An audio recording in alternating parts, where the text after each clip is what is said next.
Estou aqui com a camisa da seleção, ao número 13, para desespero dos bolsominions. Quando vem aqui a bandeira do Brasil, a camisa do Brasil, eles ficam loucos, porque eles querem sequestrar os símbolos nacionais, mas a gente não deixa. Ó, vamos falar aqui de quem muito em breve estará preso, viu? A coisa tá feia. Crises de pânico aí no bolsonarismo. Ó, repórteres do Globo estão anunciando aí, do Metrópolis, da Folha, que a coisa tá feia lá no bolsonarismo. Por quê? São dois motivos aí principais e tem um terceiro aí em paralelo que já chegou ao conhecimento do Bolsonaro. O primeiro motivo aí da crise de pânico, dos aliados do Bolsonaro principalmente e do Bolsonaro, é que a Polícia Federal conseguiu, lá nos Estados Unidos, provas que ligam o dia 8 de janeiro ao esquema do Bolsonaro das joias. Então, esses esquemas estão conectados. A Polícia Federal também descobriu o nome de uma nova pessoa que ajudou o Bolsonaro no esquema das joias. Não é alguém que estava no radar até então. Até então, sabíamos do Tenente Coronel Cid, do General Cid, o pai dele, que também era presidente da Apex, que tinha verba de 1 bilhão por ano para roubar. A gente sabia do Frederick Wassef, o advogado do Bolsonaro. A gente sabia dos assessores do Bolsonaro. Um, inclusive, foi solto essa semana depois de abrir muito bico.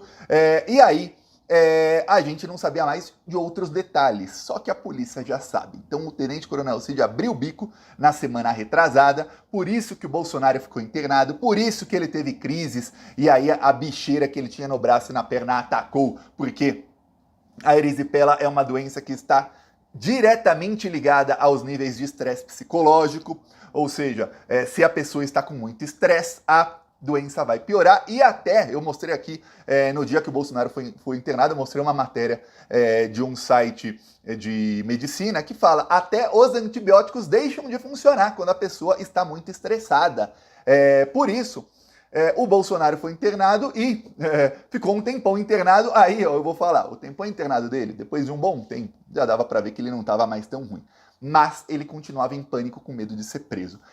Os aliados do Bolsonaro estão com medo porque tudo indica que esse nome novo, que ainda não foi divulgado quem é, ele é a conexão entre o esquema das joias e outros esquemas do Bolsonaro com o financiamento do caso do dia 8 de janeiro. Então a coisa vai ficar bem feia, por isso está um desespero total aí entre aliados do Bolsonaro, porque tudo indica que esse nome, ele é a conexão com vários outros nomes, e aí por isso todos eles sabem o que fizeram. Eu não sei a extensão dos crimes que o Bolsonaro cometeu. Você também não, a gente pode só imaginar, mas eles sabem, porque eles cometeram os crimes. Então, se eles estão nesse desespero todo, é porque a coisa tá feia. Aí vem o segundo motivo aí do desespero dos aliados do Bolsonaro. Um advogado bolsonarista fez um pedido de habeas corpus para o Bolsonaro, e ele, nesse pedido de habeas corpus, disse ali, olha, não só o Bolsonaro, mas outros aí estão sendo perseguidos pelo Alexandre de Moraes. O Alexandre de Moraes não deveria nem ser o juiz desse caso aí, essas pessoas não têm nem furo privilegiado e tudo mais. Aí ele foi lá, embasou um documento grande, se inscreve, eu peço sua inscrição aí no canal, é tanta coisa que eu tenho que ler. Tanta coisa. E ó, inscreva-se também, porque tem parte da esquerda que não gosta que eu use isso aqui, que eu coloque a bandeira, que a gente tente aqui no Plantão Brasil resgatar os símbolos nacionais. Eles acham que não, isso virou coisa de fascista, deixa os fascistas se apropriarem. Jamais. Pois bem, então inscreva-se aí. Olha, o advogado lá fez um documento enorme, então embasando por que o Alexandre estaria perseguindo o Bolsonaro e outros. Ok, caiu nas mãos do Cássio Nunes Marques. Quando caiu nas mãos do Cássio Nunes, eu li a notícia e falei, ixi, Cássio Nunes, aí tem das duas uma, ou ele vai aceitar o habeas corpus preventivo, ou ele vai negar e falar que, olha, não é comigo porque o processo não é meu, é do Alexandre, não vou comentar. Já teve pedido de habeas corpus para outros bolsonaristas que caiu na mão. Bolsonaristas, aí eu tô falando desses mais de 1.500 terroristas do dia 8 de janeiro. Muitos entraram com habeas corpus, aí muitos caíram na mão do Cássio Nunes. E ele falou, olha, eu não sou o juiz do caso, eu não posso nem julgar. Então ele não entrava no mérito. Tá, ele não entrar no mérito é uma coisa. Rejeitou ali, não entrou no mérito, acabou. Ele é o relator, caiu nas mãos dele, ele pode fazer isso. Só que o Cássio Nunes colocou para votar no plenário virtual. Na hora que eu vi a notícia, eu falei, que estranho, por que o Cássio Nunes vai colocar para votar no plenário virtual? Então quer dizer que ele viu mérito nisso aí, ele viu que ele pode julgar esse habeas corpus. Estranho, por que ele vai querer julgar um habeas corpus de um processo que nem está com ele?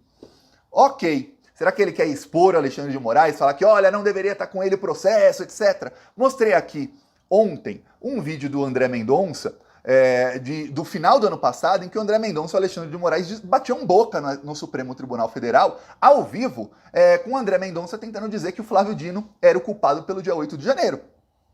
E o Alexandre de Moraes irritadíssimo com ele, detonou o André Mendonça. Então você vê a narrativa dos bolsonaristas, só que não.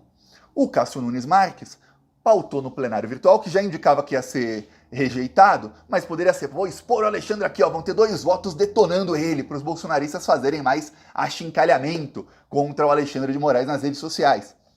Não.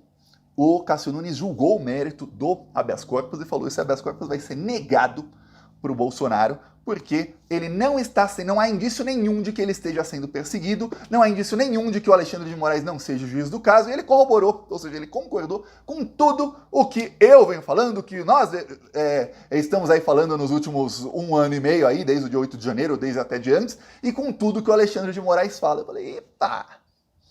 Fiz um vídeo aqui e falei, olha, na melhor das hipóteses para o Bolsonaro vai ser um 10-1 aí para ele, né? Vamos ver o André Mendonça. Eis que essa semana, na quinta-feira, o André Mendonça assume a cadeira do Alexandre de Moraes no TSE. Ele assumiu. E no discurso dele, estava lá o Alexandre de Moraes fazendo o seu discurso de despedida e o André Mendonça seu discurso de posse. E ele rasga elogios ao Alexandre de Moraes, fala que o Alexandre de Moraes teve uma presidência impecável no Tribunal Superior Eleitoral. Aí eu olhei aquilo e falei, peraí, impecável? Ele tornou o Bolsonaro 3 vezes inelegível. 3. Não foi uma, foram 3. Isso aí é impecável pro André Mendonça? O bolsonarista, o evangélico terrível, terrivelmente evangélico. Tem coisa aí, tem coisa aí. Pois bem, o André Mendonça continuou com os elogios ao Alexandre de Moraes e tudo mais. Ok, você viu, tem coisa aí. Eis que chega sábado e o André Mendonça faz o quê?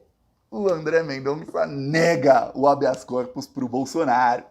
E no seu voto ainda, o André Mendonça concordou em tudo com o relator Cássio Nunes Marques. Aí eu vou falar, olha, pergunto a você, plantonista, você imaginava que chegaríamos em 2024, isso estou falando lá em 2022, quando o demônio ainda era presidente do Brasil, você imaginava que chegaríamos em 2024 e eu diria, nossa, estou aqui concordando em gênero, ordem e grau com Cássio Nunes e André Mendonça. Parabéns para os dois. Você imaginaria isso? Não, né? Pois bem, os dois aí negaram o habeas corpus e eu vou falar, só não foi 11-0 contra o Bolsonaro, porque o Alexandre de Moraes deu um voto na quinta-feira em que ele se declarou impedido de julgar, porque ele disse, olha, esse caso já está nas minhas mãos, eu sou o investigador do caso, então eu não vou julgar. Vocês aí julguem o que acharem necessário. E aí foi 10-0. Só por isso que não foi 11. Então, Bolsonaro não teve nenhum. O André Mendonça, ele terminou ali de colocar o último prego no caixão do Bolsonaro. E aí vem o terceiro motivo, que aí é o motivo que causa pânico ao Bolsonaro e não tanto aos aliados. Os aliados do Bolsonaro estão em pânico porque eles perceberam o seguinte, peraí, o STF julgou o mérito de um habeas corpus, é a primeira vez que julgou o mérito do habeas corpus, tá? Antes só falavam que não podiam julgar porque, ó, tem restrição interna, o caso não tá com a gente, tá com o Alexandre, ele é que tem que julgar. Aí dessa vez não, julgaram o mérito. Eu vou te dar um exemplo, quando o Clériston, aquele terrorista que faleceu na Papuda, ele pediu um habeas corpus ao André Mendonça um pouco antes de falecer. E o André Mendonça disse que não, porque o processo não estava com ele não podia nem julgar, eu não vou nem ver o mérito aqui, ó. Julgar o mérito, para quem não sabe, é ele falar se é justo ou não o pedido de habeas corpus. Ó, eu acho que não deve. Ele nem falava o que acha ou não acha. Eu falava, não posso julgar, então tá negado. Dessa vez não. Então foi a primeira vez que fizeram isso. E aí, com o André Mendonça e o Cássio Nunes contra o Bolsonaro. Aí os aliados ficaram assim, peraí, se estão negando habeas corpus pro Bolsonaro, o que tá para prender? Porque, olha, chega habeas corpus aí na mão do ministro do STF todos os dias, tá? Qualquer advogado pode impetrar habeas corpus. Temos aí 1.500 aí terroristas, muitos estão presos, muitos foram soltos, mas estão com restrição, estão tentando tirar as restrições e tudo mais. Tem gente aí do bando do Bolsonaro que tá preso, etc. E aí eles vão lá e fazem isso. A coisa vai piorar aí nas próximas semanas para todo mundo. Que está piorando para o chefão, vai piorar para os outros. Pois bem, olha só. Eis que, depois disso, o Alexandre de Moraes manda um pedido para... Um pedido não, ele não pede, ele é juiz. Uma ordem para a Procuradoria-Geral da República, para o Paulo Gustavo Gonet, para dizer o seguinte, olha, tem uma investigação aqui contra o Bolsonaro que está paralisada faz 2 anos. E essa investigação aqui parece que tem muitos elementos contra o Bolsonaro. Você pode decidir se você vai arquivar isso mesmo ou não. Aí você deve estar pensando, como assim, Thiago? Ele mandou... eu vi alguns veículos de imprensa, nossa, você vê quando o repórter é bolsonarista que ele tenta aliviar a notícia. Deram títulos assim, Alexandre de Moraes manda a Procuradoria-Geral da República avaliar arquivamento de inquérito contra Bolsonaro. Aí parece que o Alexandre está mandando arquivar. Não foi isso. Tem um inquérito que muita gente vai lembrar, que é o inquérito da interferência do Bolsonaro na Polícia Federal. Esse inquérito tinha como relator o então ministro Celso de Mello do STF. Quando ele saiu, aí foi para o Alexandre de Moraes. Ok. Aí o que acontece? Esse inquérito foi o inquérito em que que começou com denúncias do Sérgio Moro contra o Bolsonaro. Aí foi investigando e foi tornado público um vídeo de uma reunião ministerial do Bolsonaro que foi no dia 22 de abril de 2020, em que vários ministros do Bolsonaro faziam ataques ao STF. Esse vídeo aí culminou na demissão do então ministro da Educação, que era o Weintraub. A investigação foi avançando. A Polícia Federal percebeu que Augusto Aras ia arquivar, então paralisou a investigação em determinado momento. Só que tinha que continuar avançando, não dava para parar. Então avançaram. Em determinado momento, a vice-procuradora-geral da República, que era Lindora Araújo, Lindora, amicíssima do Bolsonaro, ela tinha encontros na mansão do Flávio Bolsonaro com ele, teve vários encontros fora da agenda com Jair Bolsonaro, uma das cúmplices da tentativa de golpe de Estado. Ela arquivou. Obviamente ela arquivou porque o então Procurador-Geral da República delegava a ela toda essa palhaçada aí, esses crimes de passar pano para os crimes do Bolsonaro. Eu peço a sua inscrição no canal, seguiremos aqui na luta.